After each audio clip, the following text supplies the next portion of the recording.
Harley-Davidson, one of the most iconic brands in history. But behind the chrome and thunder, the company faces an existential crisis 40 years in the making.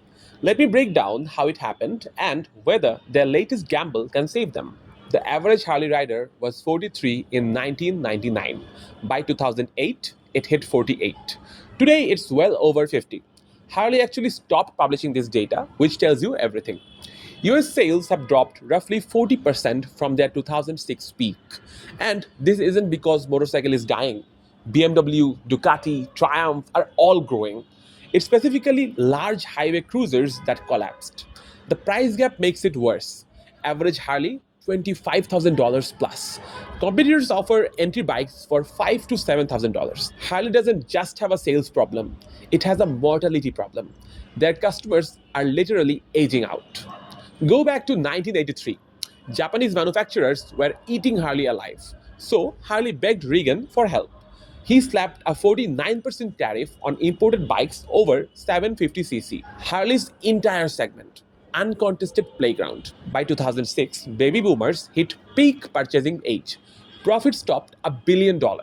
But because the tariff protected them, Harley never diversified, never built a pipeline for the next generation.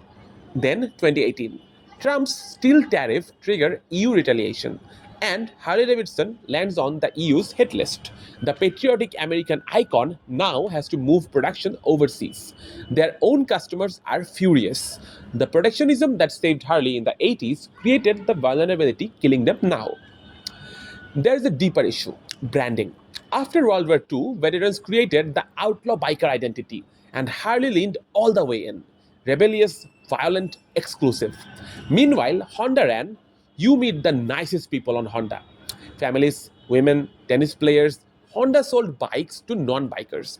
Here is the strategic lesson: one dimensional branding is short sighted. What's cool to one generation is actively uncool to the next. Today's young riders look at a Harley and think, okay, boomer, that's not indifference, that's rejection. Harley has tried to fix this. The XR 1200 in 2008, great bike, $10,000, too expensive, discontinued. The Street 750 in 2014, made in India, angered loyalists, still not cheap enough. LiveWire in 2019, electric, $30,000, completely out of reach for young riders. The pattern: right idea, wrong execution, too expensive, wrong market, or brand identity conflict every time. Which brings us to 2026 and the Sprint, an entry level Harley under 6,000 US dollars. That's 40% cheaper than the current cheapest model. The strategy: hook young riders early, graduate them to premium $40,000 cruisers over time. It will likely be manufactured overseas to stay profitable at that price point. And just this month, new CEO RT Stars launched Ride, described as a full brand reset, shifting Harley's identity from outlaw mythology to the simple joy of riding. The risks are real. Overseas production erodes made in America, and a $6,000 Harley competes against Honda on their turf. But the alternative is worse. And this is really the heart of the strategic dilemma. On one side, innovate for youth, affordable models, new markets, new identity, but that risks diluting that premium brand, angering loyalists, and competing in segments where you have no advantage. On the other side, protect the core, stay true to the heavyweight cruiser identity, but your core customers are aging out, literally dying. There is a no feeder pipeline problem here too.